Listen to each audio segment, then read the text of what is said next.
आपके चरणों में बैठकर दिव्यता की आरती संपन्न की और अपने आध्यात्मिक संस्कारों में एक और संस्कार को अर्जित किया है।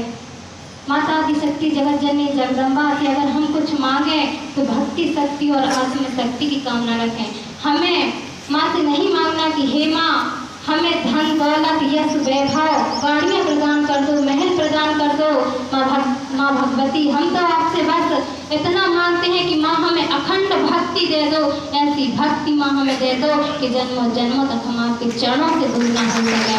माँ हम अब तक जितने हमारे पिछले जन्मों के जीवन थे माँ, उन जन्मों में हम आपसे कहीं ना कहीं बिछड़ चुके थे, लेकिन हमारा यह सौभाग्य है कि हम परम पूज्य गुरुवर से जुड़े और गुरुवर ने हमें माता भगवती की राह दिखाई, माता जगत जननी जगदम्बा की उंगली पकड़ाई है। तो माँ भगवती हम ऐसी आपसे कामना करते हैं कि माँ हमें ऐसी अखंड भक्ति दे दो कि हम दोनों टाइम आपकी प्रार्थना करके हम वह अर्चित कर सकें, संस्कारों को अर्चित कर सकें कि हम अब पुनः आपसे दूर ना हो सकें। हमें ऐसी कामना माँ के चरणों में करनी है। मैं समस्त बहनों से कहना चाहूँगी कि हमारे जीवन में हम पारिवारिक रूप में जुड़े हैं, हमें अच्छी बात है कि हमें अपने कर्तव्यों का पालन करना चाहिए। परिवार के प्रति जो हमारे कर्तव्य होते हैं, समाज के प्रति जो हमारे कर्तव्य होते हैं वह हमें पालन करना चाहिए, लेकिन इस राष्ट्र के प्रति भी तो हमारे कुछ कर्तव्य होते हैं। केवल हम अपने परिवार के लिए अपने कर्तव्यों का निर्वहन न करते रहें,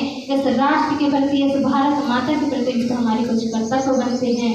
हमें नित्य प्रति दोनों टाइम माँ भगवती की साधना करने के लिए समय निकालना है। अगर हमारे पास काम की वजह से समय नहीं निकल पा रहा है तो हमें 4 बजे से उठना है, लेकिन हमें माता जगत जननी जगदम्बा की साधना करनी है, उनसे शक्ति हासिल करनी है और उसे योग्य बनना है कि हम भी इस समाज के प्रति अपने कर्तव्यों का निर्वहन करते हुए हम भी अपने जीवन को समर्पित कर सकें।